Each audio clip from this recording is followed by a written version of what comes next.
Diamonds in my teeth, I got a lot of shine. Running up the number, that's a lot of crime. Try to take it from me, must be out your mind. I'm big time, lot of slime.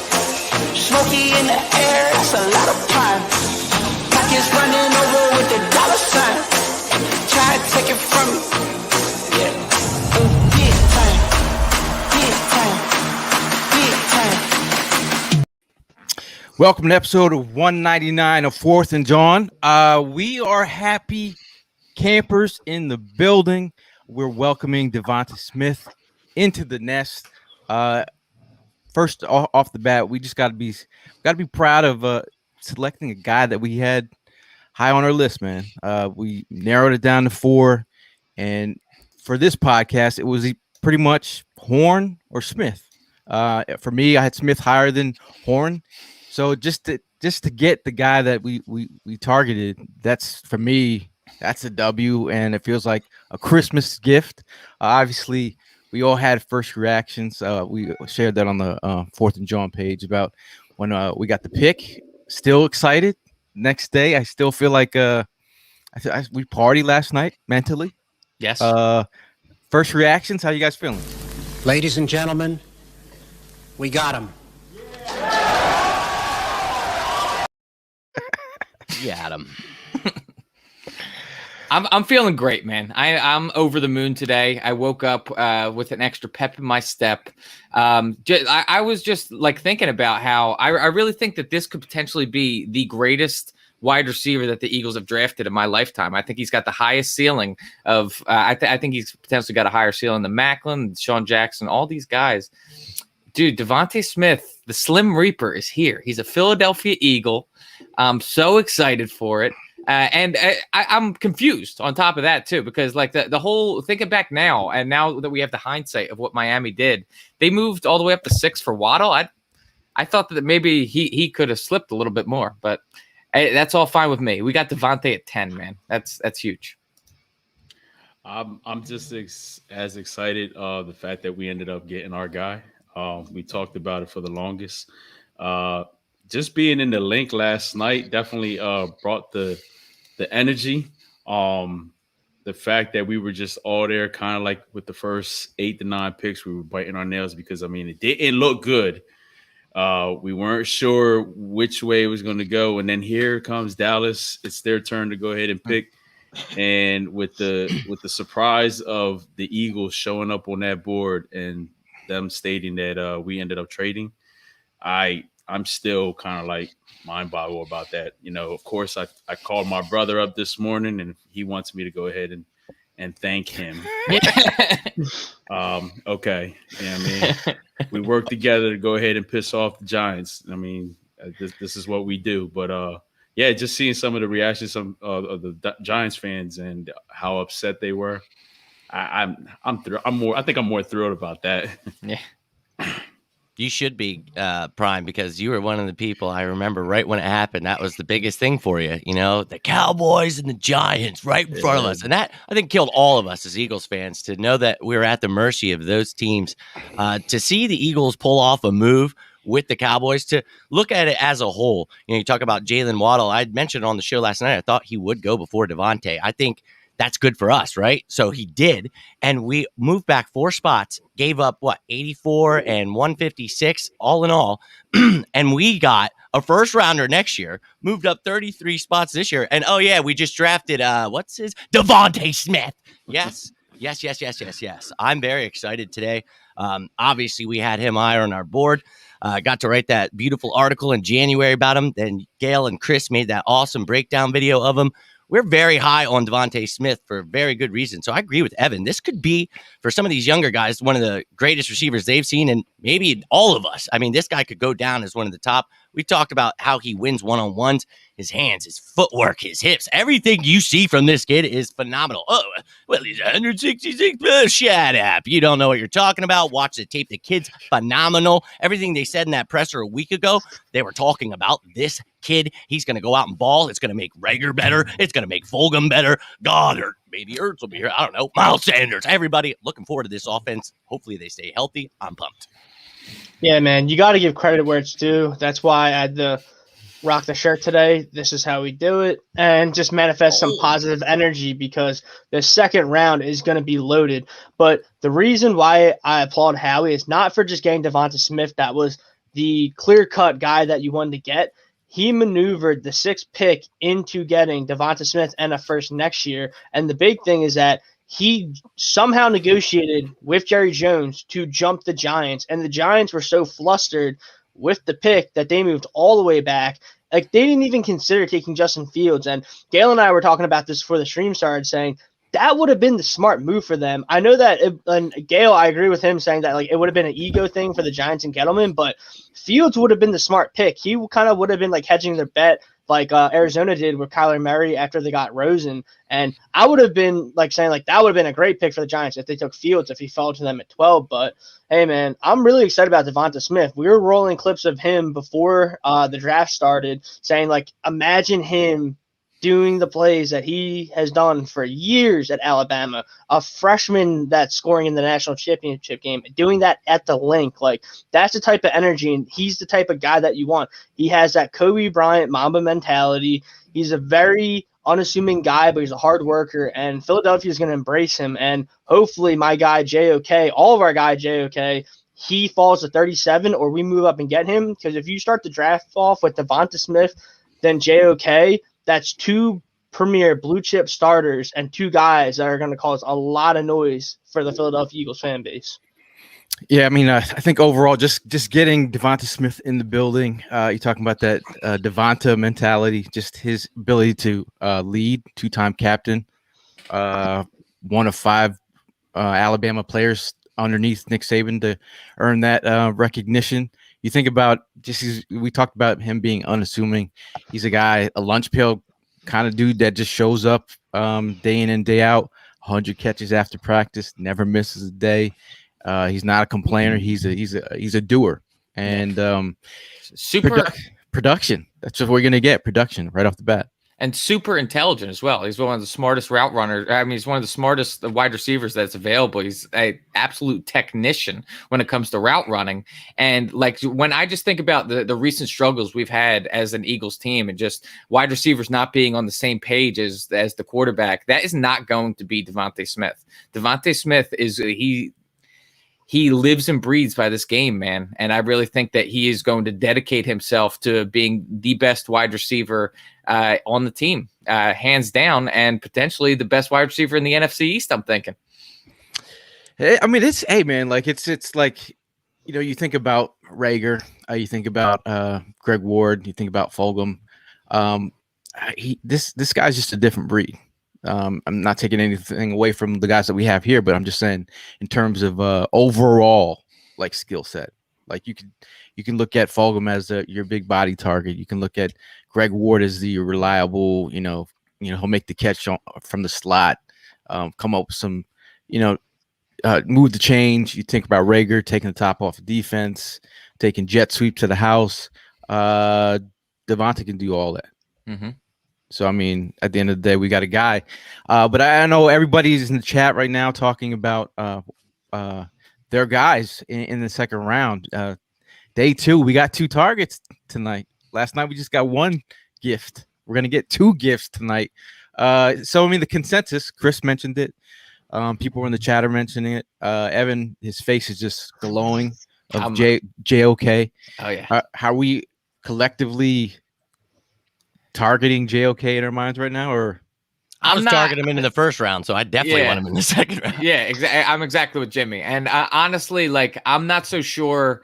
Considering that we gave up the 84th pick last night, I'm not sure if I'm willing to trade up at this point to get him because I think there is going to be guys there at 37 that are totally going to be worth taking. But if JOK were to fall to 37, that I don't see how you pass up on him. It just doesn't make any sense to me. No, I was thinking you might have to move up to get him. I think he could be like the first or second. I mean, this is just such a talented kid. And somebody asked me, why did he fall? And I was like, honestly, I don't know why a lot of these guys fall. But different scouts have different ideas than us. But that does, we'll see. We'll find out. But I think this kid's going to be super talented. So yeah. I'm excited just the thought of getting someone like him. I will literally start chipping away at whatever we got, a wood statue, marble. I will build Howie's statue if he gets JOK today.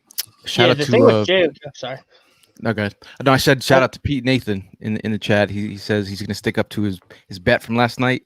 If Warren has a better season than PS2, he will buy me a jersey. So how are you guys going to determine that? Is who has more interceptions? Who gives up more yards? I got a better idea. We play both the teams. We play Denver and we play Carolina this year. I said you go whoever has the better game against us. I think that's a good bet. We play both cornerbacks this year because of the way the draft fell. No pressure. Yeah, they go up against DeVonta. We're all winners here today. Mhm.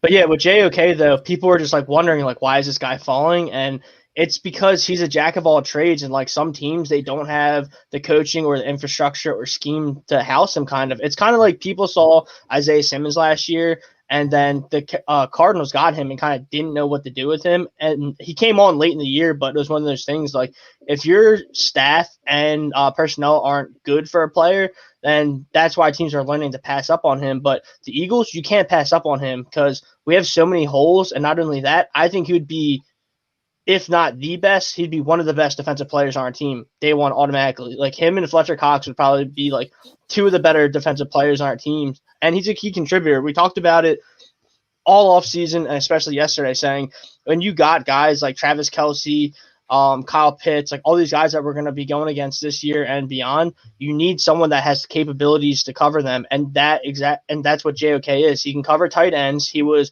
the best slot coverage linebacker, him and Jabril Cox were. And then he is an insane run stopper. He can run with running backs. He can run with the tight ends. And the thing with him is he's a mental fit in Philly. He talked about it heavily for 2 minutes in a press conference saying like, I'm like mentally, I'm way above all these guys in the class. And I know that I can handle Philadelphia. And Daniel Jeremiah had him as the 15th overall prospect. The fact that he's fallen to the second round, you don't look at that as any red flags. It's just you got lucky and he's going to fall right too. It would be a perfect pick for us. I mean, I think cornerback is more of a priority, but you can't pass up on JOK because he can do everything. He can cover the tight ends and he can stop the run. Mm-hmm. So having to redeem myself after last night, and because there was so much focus on how tired I was, I woke up this coffee. Yeah, I woke up this morning and I honestly started watching some videos on JOK. I know you guys mentioned him, and I'm gonna be honest with you, I wasn't on as the train as hyped as you guys were, but after seeing some of the videos and pinpointing what Chris just mentioned, how he defends tight ends, how he runs those running backs down, how he stands his ground, watching whatever the quarterback decides to go ahead and do. I gotta say, I'm with it. Asante Samuel Jr. is one that I'm out there to go ahead and grab in the second round. But if JOK is one of those guys that is there and we definitely have the opportunity to grab it, I'm all in, man. I mean, again, going back to what Evan has mentioned in the past few weeks, we haven't put enough attention on these linebackers. This year's the time. Right now is the opportunity. Let's go ahead and do it. And I'm all with trading up to 33. I'm just saying. I know not everybody agrees with that, but if JOK is the truth, let's do it, man. I'm count me in with that one. Do you guys, so like with the loss of the 84th pick last night, do you think that like a Zach Ertz and a 6th round pick packaged together gets us back into the third? I just think that any pick could move us anywhere. You know what I mean? We've been talking about that. Why not? I mean, definitely keep that in mind. Maybe a couple 6th and Ertz gets you a 4th. I don't know. You got a lot of one picks they like. They could, yeah, exactly. And picks next year. So I would just do Ertz and 37 for 33 because Jacksonville really needs a tight end, and then right there, dabbling a 6th, man, and it's over. Don't even worry about the compensation. Just getting the money off, and the fact that like. No one here thinks that Zach Ertz is going to be here. We love him, but that's just the word that him and Howie have like a really bad relationship, and that it's going to come. So if you can move from 37 to 33, get the guy you want, and you can shed. I think it's $8 million if I'm correct. That's how much Zach Ertz is shedding once he leaves. Like that's big because if you know you're going to move on, if you know you're going to move on for a guy, you can get cap relief, and you get the guy that you want at 33. 100% down for it. Totally. I got a list here. I did a little color coding myself last night. Checking out, Dame Ruger puts out a lot of great content. But looking at his rankings, I started to look at some of the players that went last night and then color coded for targets that could be potentially there. You look at JOK, where he was on his board, like Good 14, 15. Where 15th, yeah. where is Kelvin Joseph on this? That's what I wanted to talk about. I like Asante, but I think Kelvin Joseph, if we don't get JOK, that's a nice corner right there. He's at 52. I there mean, he is, if you have sat in a room with him and you figure out the character issues and you can outweigh his talent over that, I mean, Kelvin Joseph was a potential first round pick minus the character issues. Like he's amazing. I hit up our boy Braxton Howard, who covered Kentucky for a while, who works at PFF now. He said he's like, I'm all in on Kelvin Joseph. I mean, a Fatu Melifonwu if you're looking for that big corner right there. But if you're going back to this over here, look, Richie Grant's there. I said last night, but if we actually move back, I would feel okay getting Richie Grant a little bit later, but I don't think that's the move here. You guys think that this pick has to be defense, right? It has to be. It's Asante Samuel Jr. I mean, like again, shout out to Luke in the chat. He was Morik. You're talking about safety, man. Like, Yeah, that's to me, that's still a sneaky pick right here. Kayvon Wallace doesn't mean he's got the job locked up. Anthony Harris on 1 year. McLeod's on the last year, coming off an ACL. That's a sneaky need. And then the other guy that we've all been talking about, Terrace Marshall Jr. Obviously, we had some concerns that he might get drafted by the Ravens. They went Rashad Bateman, but there's been injury concerns with the foot injury with Terrace Marshall, and he missed some games with a foot surgery in 2019. So is that a real thing? I mean, there's some guys to be had here, man. That's For sure. That's the amazing part about it. There's a lot of talent here. I mean, look, you looking from all the way to our next pick at 70. I mean, who on that list right here excites you? Javon Holland. If we don't end up grabbing a Richie Grant. Yeah, we talked about Holland and Morig yesterday, and I would be ecstatic with either of those two. Aaron Robinson as well, man. Boogie Basham. Shout out to Adam Michael Gibbs. Ojale still out there too. Ojolari, it's just stacked at every position. I mean, Tyson edge, there's Campbell. like three guys. Like corner, there's three guys. It's funny because I had Boogie Basham going to us at 37 in my mock draft, just because not because of need exactly, but it's just such a Philly pick, honestly. Like that's someone that they would definitely look at. I mean, overall though, I wish we had multiple picks in the second with all these people. I'd even consider packaging up a little bit with all the picks we have left, because there's 18 guys that could go in the second that are all first round value. That's how good they are. It's just that deep of a class. So here's a question for you guys. What other scenario do you see Ertz getting traded? Because if we don't do the 37 and Ertz for 33, where else do you see Ertz maybe getting traded at? Anywhere, yeah. So that's what I was saying about when I brought up Ertz and a 6th round pick or Ertz and a 5th, whatever. I think that can move you up. If you give up those two things, package them together, that could, I feel like, get you back in the 3rd. Let me further explain it. I don't mean just anywhere. I mean, you could literally use him. You're probably looking to get rid of him because you want to get some value. As we've all said, we don't see him back here because he wants more money. We're not giving him more money. Right now, you save about $4.8 million in cap space if you get rid of him. But the only reason I could see him staying is if you wait past June 2nd, then it actually flips the cap and the dead cap. Then you're saving over $8 million in cap space, and then you only have about 4 in dead. That's the only way I'd get it. But right now, I think they're on the phone every round wondering if Zach Ertz could be packaged in because you're getting a better draft pick, yes, but you're also getting rid of this burden you have right now. I mean, they're literally got Ertz on the street corner. They're trying to pimp this trade. we got 3-6 to move too. Pimp my Ertz. So based off, I think. Hold on, I'm sorry, my bad. So based off of that trade last night with Dallas, I'm not going to lie to you guys. I thought he was part of that trade, and I could not see Julie, not Ertz. I could not see Julie showing love to the Dallas Cowboys. It was just like, It doesn't work in your fantasies in your mind. No, not at all.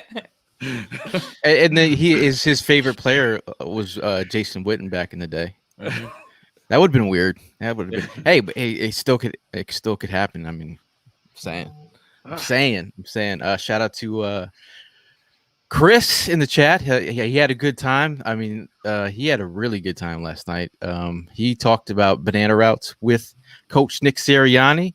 Yeah. Glad that Chris had that experience. That's awesome. And he's saying JOK over Parsons. Obviously, I think everyone's from a standpoint of shakiness in the locker room, everyone's got JOK way higher on their list. Did anyone happen to hear Brian Westbrook's comment earlier talking about Aaron Rodgers? Yeah, 3 first-rounders and whatever. He's such a troll. Yeah. Rachel said same. Julie said no go. Yeah. I mean, this other thing about Asante Samuel. People will talk about his size. He'll tell you that he's played at the size his career. He's played on the outside at the size. He says he's the same size as Jair Alexander. He gives you that inside, outside flexibility. You think about Avonte Maddox when you come to mind. Like, just because we have some of these guys in the mix already doesn't mean that they're the future. So if you feel like Avonte can give you, you feel like Asante, wouldn't that be funny if you upgraded from Avonte to Asante? And we have a new Lil Tay. And someone tried to call him Ashanti earlier. They were talking about him, so I put a picture of Ashanti. Yeah, I was like, all right, I guess we'll get her. Hey, and if he has the ball skills like his father, he's stunting like his daddy. I think, he's a better tackler than his father. Yes. Can we all agree? Absolutely. Yeah. Absolutely. That's the one thing I love. The bar that high, but yeah. Absolutely. Because there were knocks on Asante too. So like when he was coming out, so it's like the kid was phenomenal throughout his career. It's like I think his son's going to do the same. I just once again, I don't know if we have to go there. I'm not one of those people. Same with DeVonta Smith. Like, oh, he's going to fail and he can only play inside. I don't feel that way at all. I think it's just about going to the right system. And Jonathan Gannon we talked about being the right system for some of these corners. I think he would fit in here, but that's just not my pick because I'm so in love with JOK and Nick Bolton and Javonte Williams. There's so many names. We might trade back here, and I would maybe be okay with it depending on where we go. Luke, shout out to Luke. He says, how about interior offensive lineman Landon Dickerson? We all know that he has a history of injuries. Creed Humphrey, another player who has familiarity with Jalen Hurts, one of his former offensive linemen, possibly a Kelsey replacement. And this is a real thing that we've been talking about. We have the 30-30 club from center, 33 Kelsey, 31 Brandon Brooks, and 30 Lane Johnson. I'm not going to say being older than that. When you say 30 in the NFL years, you're pretty much getting up there. Well, not in quarterback years, but I feel like, we got Tom Brady at 59 playing quarterback. So obviously, but in O-line terms, we saw guys breaking down. These are facts. We have. I just think that, I really think that the Eagles are gearing to let Isaac Seumalo take over that position. I wouldn't be surprised if they ended up taking a guy. But my real thought process is that they plan on moving forward with Isaac Seumalo being that the center moving forward. I could see them drafting a guard, maybe a tackle, but I don't know. I'm not sure if I'm feeling a center today. Maybe a Drake Jackson later. Yeah, Drake Jackson later. That's somebody Gail's mentioned so many times Yeah. that he's made me feel comfortable that we don't have to go here. I threw out a top 10 offense defense earlier today, guys I like, and those two were mentioned. Definitely, a thought. But Quinn for Miners as well. Yeah, exactly. There's guys later, a couple rounds where I feel right now the names we've all mentioned, there's a lot of talent that can make us a lot better right now. And with the depth we do have, sure, Gail said it. They're getting older, the 30-30 club, but I really like Jack Driscoll. I really like Nate Erbig, and whoever wins between Mailata and Dillard. Obviously, the other guy's depth. But I'm not sure where they'd go with center. Sayamalu, I thought he would move there last year when Kelsey was gone. They had Uriga move in there. That was weird. They didn't even have Urbig go. So it's a question mark. So I like what Evan said about maybe a guy that's versatile, can play guard at first, maybe move in center. We talked about Kendrick Green. That's somebody maybe you could find in the later round. So a lot of names out there, and definitely something I would consider, but just not right now. Sedarius Hutchinson from South Carolina. A lot of starts in the SEC. Yep. Tevin Jenkins is still out there, man. Yep. Oh, Chase yeah. Barron too. It's weird, man. There's so much talent on the board. I just saw a comment from Chris. He says John Ritchie killed Parsons today. Basically said he was a nightmare at camp. Ritchie coached at. I know Chris mentioned that. He said it on the radio, right? He's a nightmare. Yeah, he said that. He said that earlier in the week. He said that because of conversations and just experiences with him, he's he would never touch him. And that's not the first time I've heard it. I mean, I know people that went to Penn State with him and they said they've seen him out at places and they said he's just he's brutal. He's they don't want him to touch them. I mean, exactly. You saw him and Zeke's first interaction on Twitter right after the draft. It was pretty weird. That was why I almost posted something, but I'm like, that's not really funny. Sexual assault's not funny. But I almost posted a picture of when Zeke and Dak were shopping, and I was like, I wonder if they're picking this present up for his first gift. I was like, oh, maybe just stray away. I mean, the one that doesn't stay still. Yeah. So. I mean, as Eagle fans, we have to shit on. Now I'm going to. Yeah. We have to. Yeah, absolutely. What did you guys think of the Giants pick? Brother? Listen. I was big on Kadarius Toney. Not gonna lie, even though they did grab him, I was just surprised that some of these Giants fans weren't even happy with that pick. You didn't get DeVonta Smith, but I mean, damn, a Kadarius Toney is not bad. That was a pretty solid pick, but I was just thrown off on the young fact that they weren't happy about it. Joker. Anyway, if you want to have a laugh at, I guess, but this is what we do. We have to make fun of everyone else's picks. Their receiver is also known as Young Joker. Check out his YouTube channel. Just trying to get him some hits. Maybe we could be his agent. But if you like that kind of rap, hey, have at it. Young Joker. Draft recrap. But the interesting thing about that, right? You think about the cornerback out of Georgia that they drafted in the first round, who had some little red flags. Kadarius, he had those. He did get pulled over with some loaded AR-15s. He was in Florida. That's like a regular Tuesday in Florida. I'm pretty sure. I think Florida he fits, starter pack. I think he fits the scene just well. If he wants to make another video, I mean, they could always go back on that boat. That they did. With the Tims and everything. Boat. Yeah, exactly. You could go ahead and make that video and then just mess the whole season up for yourself. That's gonna be. Let's be real here, though, guys. That's gonna be a nasty offense if that offensive line can stay healthy. Whatever they're doing there, we'll see the rest of this draft. But Galladay was added. Already had some receivers. You add Joka, I guess. I didn't want to call him Tony. And you have Saquon coming back. So I know their quarterback is iffy, but he was progressing. So it's going to be intriguing. I thought they did okay. The Giants fan trade back, every year. It has to be driving them insane. Hey, just want to give a shout out to the people in the chat for supporting yesterday. You guys were with us for about 6 hours, dude. You're psychos like we are when it comes to the draft. We will be going live again in 3.5 hours. So I'll give you guys a little break. You guys get some food. Yes, sir. Prime, get a cot and a pillow. Maybe already on it. This guy's eyes were barely open. Probably at the very end. But no, I feel like this is going to be a great day, man. For sure. I know. Evan said, I'm a little proud of myself with all the multitasking that I did at the link yesterday. You did do a good job, man. Yeah, I was holding an iPad. That rest was awesome. You made it on was TV. Well deserved. You were making some kids' days and everything. I was making some kids' days. You were reporting live on the scene. Oh yeah, I mean, Prime made NBC. He made television. NBC 10. You guys did see it. Yeah, go check it out. It's I was a nice surprise to wake up to it, seeing Prime. I was like, oh, this is gonna be a good day. Just like I woke up yesterday feeling positive. I'm gonna again feel positive to answer that question. I really think he could go in the third, but for some reason I see him slipping in the fourth. The way this offensive lines are looking. I think we have to do we have to give credit where it's due today. I think it's important that we let Howie know when he's doing wrong, but we also have to let Howie know when he's doing right. And I think Howie right now he's waiting for our comments. He's looking at us like, go ahead, say it.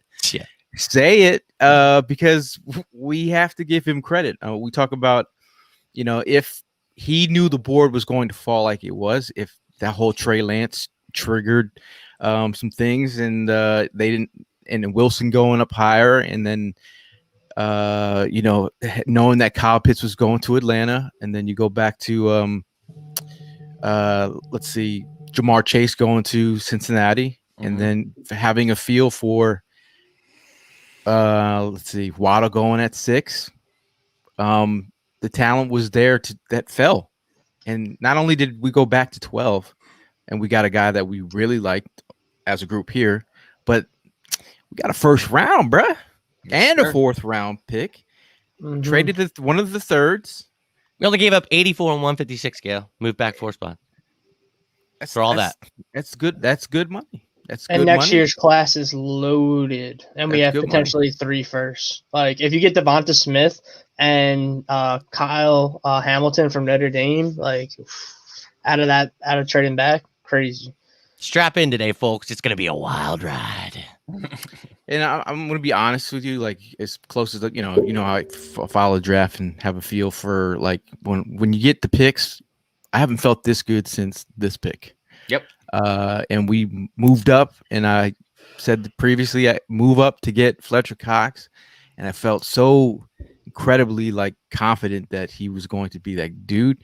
I do feel the same way about DeVonta. That's an awesome feeling to have, man. And that's why today I'm like, yo, as much as tired and I feel like called out of work today, it's you're sick right now, right? That's not a lie, man. I'm sick of work. Yeah. That is not a lie. When you say I'm sick, Load management. You're just not finishing the load management. And I do have allergies. I haven't been outside in probably I'd say 4 days. Oh, damn. 4 days. You're starting to look like me. Yeah. You need some sun. I am getting a little light. Someone said it was like 86 degrees out yesterday. yeah, it was. Yeah.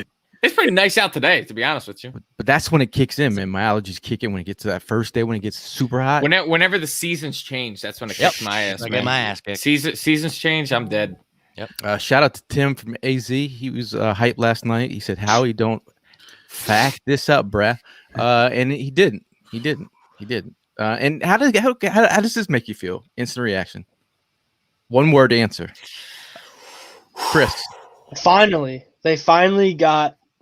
That's the more than QB one. That's more than one word. Electric. Okay. Evan. Relieved. Full throttle. I was compound word in that. Prime. Hyped. Jimmy. I was going to be inappropriate, but I'm not. Exciting. We'll just say that. I'm very excited, dude. This is going to be awesome. I'm going to go Bama connection.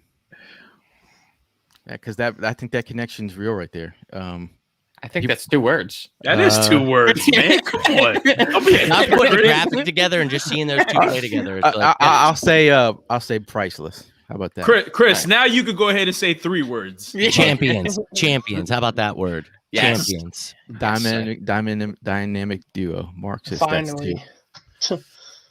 It's all right, man. So yeah, I mean, any last words before we get at her? We'll go start with Chris. All right.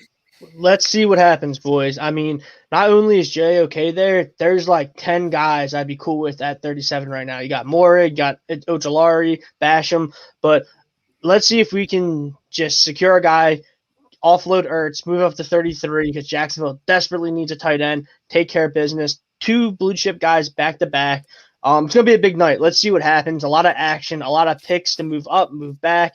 But great energy heading into the room. Thank you, everyone in the chat, for tuning in at 2 p.m. on a Friday. We'll see you in about 3.5 hours, though. Yes, sir. Evan. I just want to say to all the ladies of Philadelphia, go watch your favorite Zach Ertz videos now. Watch him while he's still on the team, because sorry that your boy is going to be packing his bags later today. I really do feel like that's what's going to be happening. I've kind of been on this boat for quite a while now, multiple years. But yeah, I would say thank you to Zach Ertz for everything that you've done, and I'll see you in the next one. Prime. 3 quick things. Julie, I'm gonna miss you. All right, Devontae. Everybody's questioning the weight. I was one to go ahead and question it too. Let's go back to D-Jack. He came in here, he killed it. I'm not gonna go ahead and doubt the kid, but if you need to gain some weight, holla at your boy, holla at us. You know what I mean? We'll take you around the city. We'll throw about 20 more pounds on you. We'll get things right. And the third thing is really looking forward to tonight, man. Just the moves, just in general. I'm confident with the pick last night. I'm confident going into tonight. I think Howie's got the stars lined up the right way. Let's go, man. I'm excited. Jimmy. I'm very excited. To anyone feeling that way about his size and still just not what a dumb pick. I promise you, go back to the article I wrote in January. I wanted him at 6. Okay. At 6, I thought this Heisman Trophy winner would be a good pick.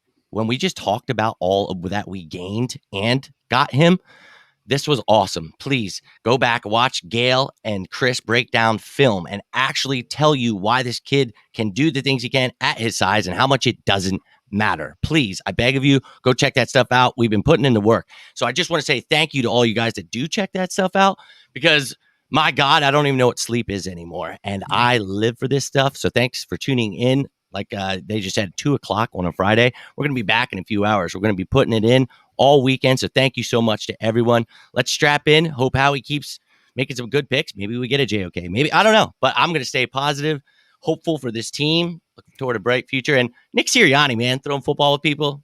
Come on, guys. Let's start loving this coach, man. And let's feel the positivity. Go Birds. Man, be positive. Be positive. We talk about the weight being an issue. Being a smaller wide receiver, being a smaller football player my whole life. They wouldn't let me play because I was so light that I wanted to play with the bigger boys. So they said, look, you're too light. So they strapped on weights. I had coins in my jock strap so I could make weight. So I get the struggle, man. They say you can't play because you're so light. If you can ball, you can ball. And this dude, there's no issues on tape, man. No issues on tape with the guy. We got the guy. I'm telling you, we got the guy. Ladies and gentlemen, we got him. And on that though, we'll see you in a couple hours. Day 2 is upon us. And we'll see you guys in the next one. And as always, fly, Eagles, fly.